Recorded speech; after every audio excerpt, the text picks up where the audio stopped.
അസ്സലാമു അലൈക്കും വറഹ്മത്തുള്ളാഹി വബറകാതുഹു. ഈ വർഷം 9ാം ക്ലാസ്സിലേക്ക് പുതുതായി ഇറക്കിയ ദുറൂസുൽ ഇസ്ലാമിലെ 3ാമത്തെ പാഠം താരീഖുൽ ഫിഖ്ഹിൽ ഇസ്ലാമി. വിജ്ഞാനങ്ങൾ രണ്ടിനമുണ്ട്, മതപരവും ഭൗതികവും. ഇസ്ലാം മതവിജ്ഞാനങ്ങൾ ദിവ്യബോധനത്തിലൂടെ ലഭിച്ചതാണ്. നിരീക്ഷണ പരീക്ഷണങ്ങളിലൂടെ അള്ളാഹുവിന്റെ സഹായത്തോടെ മനുഷ്യൻ കണ്ടെത്തിയതാണ് ഭൗതിക വിജ്ഞാനങ്ങൾ. രണ്ടു വിജ്ഞാനങ്ങളും പഠിക്കാൻ ഇസ്ലാം നിർദ്ദേശിച്ചിട്ടുണ്ട്. അള്ളാഹുവിനെ അറിഞ്ഞ് ഇബാദത്ത് ചെയ്യാനും അവന്റെ വിധിവിലക്കുകൾ അനുസരിച്ച് ജീവിക്കാനും ആവശ്യമായ മതവിജ്ഞാനം നേടൽ എല്ലാവർക്കും നിർബന്ധമാണ്, ഫർള് ഐനാണ്, ഓരോ വ്യക്തികൾക്കും നിർബന്ധമാണ്. ഭൂമിയിൽ മനുഷ്യജീവിതം സുഗമമാക്കാൻ ആവശ്യമായ ഭൗതിക വിജ്ഞാനം നേടൽ സാമൂഹ്യ ബാധ്യതയാണ്, അതായത് ഫർള് കിഫയാണ്. വൈദ്യശാസ്ത്രം, എഞ്ചിനീയറിംഗ്, കാർഷിക ശാസ്ത്രം, സാങ്കേതിക വിജ്ഞാനം തുടങ്ങിയവയെല്ലാം ഈ ഇനത്തിൽ പെടുന്നു. മതവിജ്ഞാനങ്ങളുടെ സ്രോതസ് വിശുദ്ധ ഖുർആനാണ്. അതിന്റെ വ്യാഖ്യാനമായ ഹദീസ് 2ാം സ്ഥാനം അലങ്കരിക്കുന്നു. പരിശുദ്ധ ഖുർആനും ഹദീസുമായി ബന്ധപ്പെട്ട വിജ്ഞാന ശാഖകൾ ഉമവി ഭരണകാലത്ത് ഗ്രന്ഥരൂപത്തിൽ ക്രോഡീകരിക്കപ്പെട്ടു. ഇവ രണ്ടിന്റെയും അടിസ്ഥാന ചർച്ചാ വിഷയം മനുഷ്യ ജീവിതമാണ്. ഇഹലോകത്തും പരലോകത്തും വിജയം കൈവരിക്കാൻ മനുഷ്യൻ എന്തെല്ലാം ചെയ്യണം, എന്തെല്ലാം ഉപേക്ഷിക്കണം, എന്തെല്ലാം അവന് അനുവദനീയമാണ് തുടങ്ങിയ വിധിവിലക്കുകൾ ഇവ വിവരിക്കുന്നു. അന്ത്യനാൾ വരെ മനുഷ്യന് ആവശ്യമായ എല്ലാ വിധിവിലക്കുകളും ഖുർആനിലും ഹദീസിലുമുണ്ട്. എന്നാൽ അവയിൽ ചിലത് വ്യക്തമായും ചിലത് അവ്യക്തമായും ചിലത് സൂചനാരൂപത്തിലാണ് ഖുർആനിലും ഹദീസിലും വിവരിച്ചിട്ടുള്ളത്. അഗാധമായ അറിവുള്ള പണ്ഡിതന്മാർക്ക് മാത്രമേ അവ പൂർണ്ണമായി മനസ്സിലാക്കാൻ കഴിയൂ. ജീവിതത്തിലെ ഓരോ പ്രശ്നങ്ങളുടെയും മതവിധി ഗവേഷകരായ ഈ പണ്ഡിതന്മാർ കണ്ടെത്തുന്നത് 4 പ്രമാണങ്ങളുടെ അടിസ്ഥാനത്തിലാണ്. 1 വിശുദ്ധ ഖുർആൻ, 2 ഹദീസ്, 3 ഇജ്മാഅ്, 4 ഖിയാസ് എന്നിവയാണവ. ഈ പ്രമാണങ്ങളിലൂടെയാണ് അവർ മതവിധികൾ കണ്ടെത്തുന്നത്. ഖുർആൻ എന്താണ്, ഹദീസ് എന്താണ്? ഹദീസ് എന്ന് പറഞ്ഞാൽ വിശ്രദാവിന്റെ വാക്ക്, പ്രവൃത്തി, അംഗീകാരം. എന്നാൽ ഇജ്മാഅ്, ഖിയാസ് എന്ന് പറഞ്ഞാൽ എന്താണ്? ഒരു വിഷയത്തിൽ മുജ്തഹിദുകളായ പണ്ഡിതന്മാർ ഒരു കാലത്ത് ഏകോപിച്ചിട്ടുള്ള തീരുമാനമാണ് ഇജ്മാഅ്. ഉദാഹരണം, പലിശ നിഷിദ്ധമാണ്. അതുപോലെ തന്നെ തറാവീഹ് 20 റക്അത്തായിട്ട് ഒരു ഇമാമിന്റെ കീഴിൽ നടപ്പിലാക്കൽ, അതുപോലെ തന്നെ ജുമയുടെ 2ാമത്തെ ബാങ്ക്, ഇതെല്ലാം ഇജ്മാഇന്റെ ഫലത്തിൽ വന്നതാണ്. വിശുദ്ധ ഖുർആനിലും ഹദീസിലും വ്യക്തമായി പറഞ്ഞ ഒരു വിഷയത്തിന്റെ വിധി അതുപോലെയുള്ള മറ്റൊരു വിഷയത്തിന് ബാധകമാക്കുന്നതിനാണ് ഖിയാസ് എന്ന് പറയുന്നത്. ഉദാഹരണം, മയക്കുമരുന്നുകൾ ഹറാമാണ്, കള്ള് ഹറാമാണെന്ന് ഖുർആനിലും ഹദീസിലുമുണ്ട്. ലഹരി ഉണ്ടാക്കുന്നു എന്നതാണ് അത് നിരോധിക്കാനുള്ള കാരണം. അക്കാരണം ഉള്ളത് കൊണ്ട് തന്നെ മയക്കുമരുന്നും ഹറാമാണ്. അതായത് മയക്കുമരുന്ന് ഹറാമാണെന്ന് ഖുർആനിലില്ലല്ലോ, മയക്കുമരുന്ന് ഹറാമാണെന്ന് ഹദീസിലില്ലല്ലോ എന്ന് പറയാൻ പറ്റൂല. കാരണം അത് സ്ഥിരപ്പെടുന്നത് എന്തുകൊണ്ടാണ്? ഖിയാസ് കൊണ്ടാണ്. കാരണം ഖുർആനിൽ കള്ളു കുടിക്കരുതെന്നുണ്ട്, ഹദീസിലുണ്ട്. എന്താ അതിന് കാരണം? അത് ലഹരി ഉണ്ടാക്കുന്ന വസ്തു എന്നതുകൊണ്ടാണ് അത് ഖുർആനിലും ഹദീസിലും വിലക്കിയിട്ടുള്ളത്. അപ്പോൾ അതേ കാരണമുള്ള മയക്കുമരുന്നിനും ആ വിധി ബാധകമാകും. അതിനാണ് ഖിയാസ് എന്ന് പറയുന്നത്. മുജ്തഹിദുകളാണ് പ്രമാണങ്ങളിൽ നിന്ന് മതവിധികൾ കണ്ടെത്തുന്നത്. മുജ്തഹിദാവാൻ നിരവധി യോഗ്യതകളുണ്ട്. മുസ്ലിം ആവുക, പ്രായപൂർത്തിയാവുക, ബുദ്ധിമാനാവുക, ധർമ്മനിഷ്ഠയുള്ളവനാവുക, നീതിമാനാവുക, അറബി ഭാഷയും അതിന്റെ ഗ്രാമർ, ശൈലി, സാഹിത്യ നിയമങ്ങൾ തുടങ്ങിയവ വിശദമായി പഠിക്കുക, ഖുർആനും അനുബന്ധ വിജ്ഞാനങ്ങളും ആഴത്തിൽ പഠിക്കുക, ഹദീസും അനുബന്ധ വിജ്ഞാനങ്ങളും സമഗ്രമായി പഠിക്കുക, നിലവിലുള്ള മതവിധികൾ അറിയുക, ഫിഖ്ഹി നിദാനശാസ്ത്രം അറിയുക, ഗവേഷണത്തിന് ശേഷിയുണ്ടാവുക എന്നിവ അവയിൽ പ്രധാനപ്പെട്ടവയാണ്. ഇസ്ലാമിൽ ആദ്യകാലത്ത് ധാരാളം മുജ്തഹിദുകൾ ഉണ്ടായിരുന്നു. കാലം മുന്നോട്ട് പോയപ്പോൾ അവരുടെ അംഗസംഖ്യ കുറഞ്ഞു വന്നു, പിന്നീട് ഇല്ലാതെയായി. എന്നാൽ പ്രമുഖരായ 4 മുജ്തഹിദുകളുടെ കർമ്മശാസ്ത്ര കണ്ടെത്തലുകൾ ക്രോഡീകരിക്കപ്പെട്ടു. ഇവ എല്ലാ കാലത്തെയും മതവിധി കണ്ടെത്താൻ മുസ്ലിങ്ങളെ സഹായിക്കുന്നു. ഇമാം അബൂ ഹനീഫ റളിയല്ലാഹു അൻഹു, ഇമാം മാലിക് ഇബ്നു അനസ് റളിയല്ലാഹു അൻഹു, ഇമാം ഷാഫിഈ റളിയല്ലാഹു അൻഹു, ഇമാം അഹ്മദ് ഇബ്നു ഹംബൽ റളിയല്ലാഹു അൻഹു എന്നിവരാണ് ഈ 4 ഇമാമുമാർ. ഇജ്തിഹാദിന് കഴിവില്ലാത്തവർക്ക് മുജ്തഹിദുകളെ തഖ്ലീദ് ചെയ്യൽ നിർബന്ധമാണ്. തഖ്ലീദ് എന്ന് പറഞ്ഞാൽ പിന്തുടരൽ നിർബന്ധമാണ്.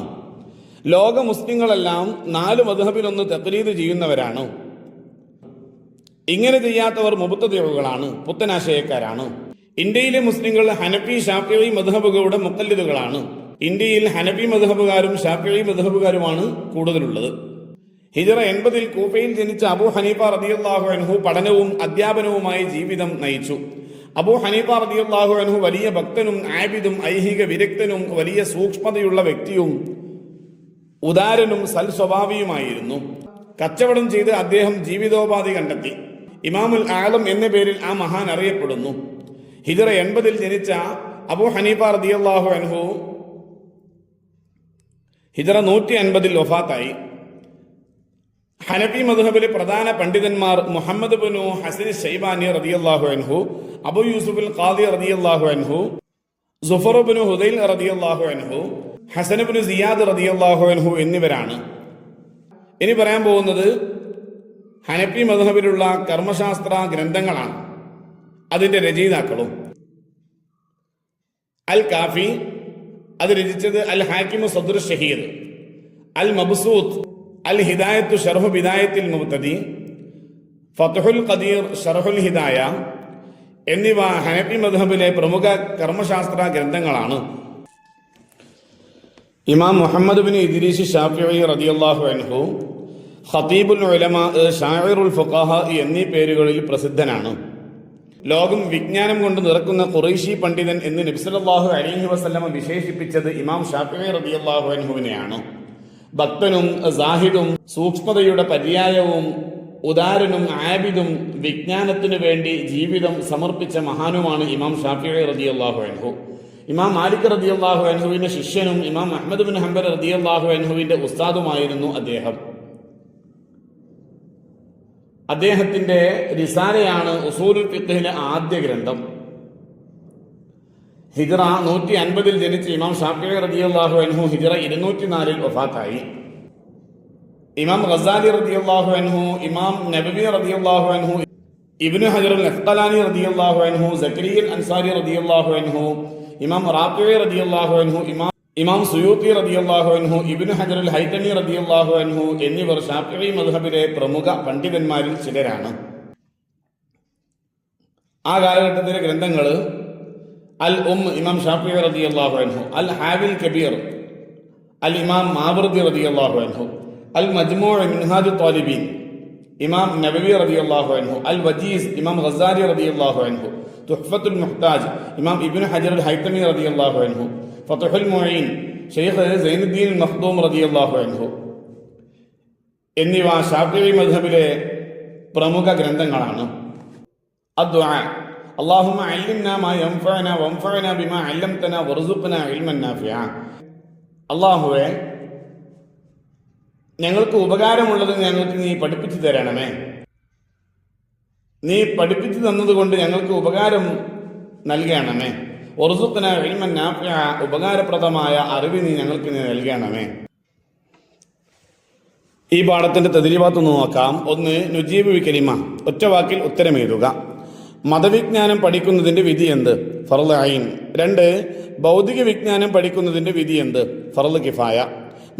3. മതവിജ്ഞാനങ്ങളുടെ സ്രോതസ് പരിശുദ്ധ ഖുർആൻ. 4. ഖുർആനിന്റെയും ഹദീസിന്റെയും അടിസ്ഥാന ചർച്ചാ വിഷയമെന്ത്? മനുഷ്യജീവിതം. 5.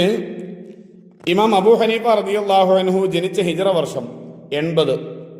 6. ഇമാം ഷാഫിഈ റളിയല്ലാഹു അൻഹു വഫാത്തായ ഹിജ്റ വർഷം 204. 7. മിൻഹാജു ത്വാലിബീൻ എന്ന ഗ്രന്ഥം രചിച്ചതാര്? ഇമാം നബവി റളിയല്ലാഹു അൻഹു. 8. ഉസൂലുൽ ഫിഖ്ഹിലെ ആദ്യ ഗ്രന്ഥമേത്? റിസാല. രണ്ടാമത്തവർക്ക് നുബയ്യിനു, വിശദീകരിക്കാം. 1. പഠിക്കൽ സാമൂഹ്യ ബാധ്യതയുള്ള 4 വിജ്ഞാന ശാഖകളുടെ പേരെഴുതുക. വൈദ്യശാസ്ത്രം, എഞ്ചിനീയറിംഗ്, കാർഷിക ശാസ്ത്രം, സാങ്കേതിക വിജ്ഞാനം. 2. 4 ഇസ്ലാമിക പ്രമാണങ്ങൾ ക്രമപ്രകാരം എഴുതുക. ഖുർആൻ, സുന്നത്ത്, ഇജ്മാഅ്, ഖിയാസ്. 3. ഇജ്മാഅ് എന്നാൽ എന്ത്? ഒരു വിഷയത്തിൽ മുജ്തഹിദുകളായ പണ്ഡിതന്മാർ ഒരു കാലത്ത് ഏകോപിച്ചെടുത്ത തീരുമാനമാണ് ഇജ്മാ എന്ന് പറയുന്നത്. 4. എന്താണ് ഖിയാസ്? ഖുർആനിലും ഹദീസിലും വ്യക്തമായി പറഞ്ഞ ഒരു വിഷയത്തിന്റെ വിധി അതുപോലെയുള്ള മറ്റൊരു വിഷയത്തിന് ബാധകമാക്കുന്നതിനാണ് ഖിയാസ് എന്ന് പറയുന്നത്. 5. ഖിയാസിന് ഒരു ഉദാഹരണം എഴുതുക. മയക്കുമരുന്ന് ഹറാമാണ്, കള്ള് ഹറാമാണെന്ന് ഖുർആനിലും ഹദീസിലുമുണ്ട്. ലഹരി ഉണ്ടാക്കുന്നു എന്നതാണ് അത് നിരോധിക്കാനുള്ള കാരണം. ആ കാരണമുള്ളത് കൊണ്ട് തന്നെ മയക്കുമരുന്നും ഹറാമാണ്. അടുത്തവർക്ക് നെക്തബ് ഫിഖറ, ഗണ്ണിക എഴുതാനാണ്. 1. മുജ്തഹിദാവാനുള്ള യോഗ്യതകൾ: മുസ്ലിമാവുക, പ്രായപൂർത്തിയാവുക, ബുദ്ധിമാനാവുക, ധർമ്മനിഷ്ഠയുള്ളവനാവുക, നീതിമാനാവുക, അറബി ഭാഷയും അതിൻ്റെ ഗ്രാമർ, ശൈലി, സാഹിത്യ നിയമങ്ങൾ തുടങ്ങിയവ വിശദമായി പഠിക്കുക, ഖുർആനും അനുബന്ധ വിജ്ഞാനങ്ങളും ആഴത്തിൽ പഠിക്കുക, ഹദീസും അനുബന്ധ വിജ്ഞാനങ്ങളും സമഗ്രമായി പഠിക്കുക, നിലവിലുള്ള മതവിധികൾ അറിയുക, ഫിഖ്ഹി നിദാനശാസ്ത്രം അറിയുക, ഗവേഷണത്തിന് ശേഷിയുണ്ടാവുക. 2. ഇമാം അബൂ ഹനീഫ റളിയല്ലാഹു അൻഹു. ഹിജ്റ 80 കൂഫയിൽ ജനിച്ച അബൂ ഹനീഫ റളിയല്ലാഹു അൻഹു പഠനവും അധ്യാപനവുമായി ജീവിതം നയിച്ചു. അബൂ ഹനീഫ റളിയല്ലാഹു അൻഹു വലിയ ഭക്തനും ആബിദും ഐഹിക വിരക്തനും വലിയ സൂക്ഷ്മതയുള്ള വ്യക്തിയും ഉദാരനും സൽ സ്വഭാവിയുമായിരുന്നു. കച്ചവടം ചെയ്ത് അദ്ദേഹം ജീവിതോപാധി കണ്ടെത്തി. ഇമാമുൽ ആളം എന്ന പേരിൽ ആ മഹാൻ അറിയപ്പെട്ടു. ഹിജ്റ 80 ജനിച്ച അബൂ ഹനീഫ റളിയല്ലാഹു അൻഹു ഹിജ്റ 150 വഫാത്തായി. 3. ഹനഫി മദ്ഹബിലെ പ്രമുഖ പണ്ഡിതന്മാർ ആരെല്ലാം? മുഹമ്മദ് ബിൻ ഹസൻ ഷൈബാനി റളിയല്ലാഹു അൻഹു, അബൂ യൂസുഫ് ഖാദി റളിയല്ലാഹു അൻഹു, സുഫർ ബിൻ ഹുദൈൽ റളിയല്ലാഹു അൻഹു, ഹസൻ ബിൻ സിയാദ് റളിയല്ലാഹു അൻഹു. 4. ഇമാം ഷാഫിഈ റളിയല്ലാഹു അൻഹു. ഇമാം മുഹമ്മദ് ബിൻ ഇദ്രീസ് ഷാഫിഈ റളിയല്ലാഹു അൻഹു ഖതീബുൽ ഉലമാ, ഷാഇറുൽ ഫുഖഹാ എന്നീ പേരുകളിൽ പ്രസിദ്ധനാണ്. ലോകം വിജ്ഞാനം കൊണ്ട് നിറക്കുന്ന ഖുറൈശി പണ്ഡിതൻ എന്ന് നബി സല്ലല്ലാഹു അലൈഹി വസല്ലമ വിശേഷിപ്പിച്ചത് ഇമാം ഷാഫിഈ റളിയല്ലാഹു അൻഹുവിനെയാണ്. ഭക്തനും സാഹിദും സൂക്ഷ്മതയുടെ പര്യായവും ഉദാരനും ആബിദും വിജ്ഞാനത്തിനു വേണ്ടി ജീവിതം സമർപ്പിച്ച മഹാനുമാണ് ഇമാം ഷാഫിഈ റളിയല്ലാഹു അൻഹു. ഇമാം മാലിക് റളിയല്ലാഹു അൻഹുവിന്റെ ശിഷ്യനും ഇമാം അഹ്മദ് ബിൻ ഹംബൽ റളിയല്ലാഹു അൻഹുവിന്റെ ഉസ്താദുമായിരുന്നു അദ്ദേഹം. അദ്ദേഹത്തിന്റെ റിസാലയാണ് ഉസൂലുൽ ഫിഖ്ഹിലെ ആദ്യ ഗ്രന്ഥം. ഹിജ്റ 150 ജനിച്ച ഷാഫിഈ റളിയല്ലാഹു അൻഹു ഹിജ്റ 204 വഫാത്തായി. 5. ഷാഫിഈ മദ്ഹബിലെ പ്രധാന ഗ്രന്ഥങ്ങൾ: അൽ ഹാവിൽ കബീർ, അൽ മജ്മൂ', മിൻഹാജുൽ ത്വാലിബീൻ, അൽ വജീസ്, തുഹ്ഫത്തുൽ മുഹ്താജ്, ഫത്ഹുൽ മുഈൻ. അടുത്തവർക്ക് തഖ്സീസ്, അസൈൻമെന്റ് എഴുതാനാണ്. ലോകത്തെ വിവിധ രാജ്യങ്ങളിലെ ജനങ്ങൾ പിന്തുടരുന്ന മദ്ഹബുകൾ എന്ന വിഷയത്തിൽ ലേഖനം തയ്യാറാക്കുക. ഇസ്ലാമിലെ അടിസ്ഥാന പ്രമാണങ്ങൾ 4 ഖുർആൻ, ഹദീസ്, ഇജ്മാ, ഖിയാസ്. അന്ത്യനാൾ വരെ മനുഷ്യന് ആവശ്യമായ എല്ലാ വിധിവിലക്കുകളും ഖുർആനിലും ഹദീസിലുമുണ്ട്. എന്നാൽ അവയിൽ ചിലത് വ്യക്തമായും ചിലത് അവ്യക്തമായും ചിലത് സൂചനാ രൂപത്തിലും ആണ് ഖുർആനിലും ഹദീസിലും വിവരിച്ചിട്ടുള്ളത്. അഗാധമായ അറിവുള്ള പണ്ഡിതന്മാർക്ക് മാത്രമേ അവ പൂർണ്ണമായി മനസ്സിലാക്കാൻ കഴിയൂ. ഇസ്ലാമിൽ ആദ്യകാലത്ത് ധാരാളം മുജ്തഹിദുകൾ ഉണ്ടായിരുന്നു. കാലം മുന്നോട്ട് പോയപ്പോൾ അവരുടെ അംഗസംഖ്യ കുറഞ്ഞു വന്നു, പിന്നീട് ഇല്ലാതായി. എന്നാൽ പ്രമുഖരായ 4 മുജ്തഹിദുകളുടെ കർമ്മശാസ്ത്ര കണ്ടെത്തലുകൾ ക്രോഡീകരിക്കപ്പെട്ടു. ഇമാം അബൂ ഹനീഫ റളിയല്ലാഹു അൻഹു, ഇമാം മാലിക് റളിയല്ലാഹു അൻഹു, ഇമാം ഷാഫിഈ റളിയല്ലാഹു അൻഹു, ഇമാം അഹ്മദ് ബിൻ ഹംബൽ റളിയല്ലാഹു അൻഹു എന്നിവരാണ് അവർ. ഇജ്തിഹാദിന് കഴിവില്ലാത്തവർ മുജ്തഹിദുകളെ പിന്തുടരൽ നിർബന്ധമാണ്. ലോക മുസ്ലിങ്ങൾ 4 മദ്ഹബുകളിലൊന്ന് തഖ്ലീദ് ചെയ്യുന്നവരാണ്. ലോകാടിസ്ഥാനത്തിൽ ഏറ്റവും കൂടുതൽ അനുയായികളുള്ളത് ഹനഫി മദ്ഹബിലാണ്. മധ്യേഷ്യ, India, Afghanistan, Pakistan, Bangladesh, China, Iraq, തുർക്കി എന്നീ രാജ്യങ്ങളിലെല്ലാം ഹനഫി മദ്ഹബ് കൂടുതൽ ഉണ്ട്. മാലിക്കി മദ്ഹബ് UAE, കുവൈറ്റ്, ആഫ്രിക്ക. ഷാഫിഈ മദ്ഹബ് ഹിജാസ്, Egypt, Indonesia, Malaysia, Jordan, Philippine, ഫലസ്തീൻ, സോമാലിയ, യമൻ എന്നീ രാജ്യങ്ങൾ. ഹംബലി മദ്ഹബ് സൗദി അറേബ്യ, സിറിയ. ഇത്രയും ഭാഗങ്ങൾ എഴുതി കൊടുക്കുക. അസ്സലാമു അലൈക്കും വറഹ്മത്തുള്ളാഹി വബറകാതുഹു.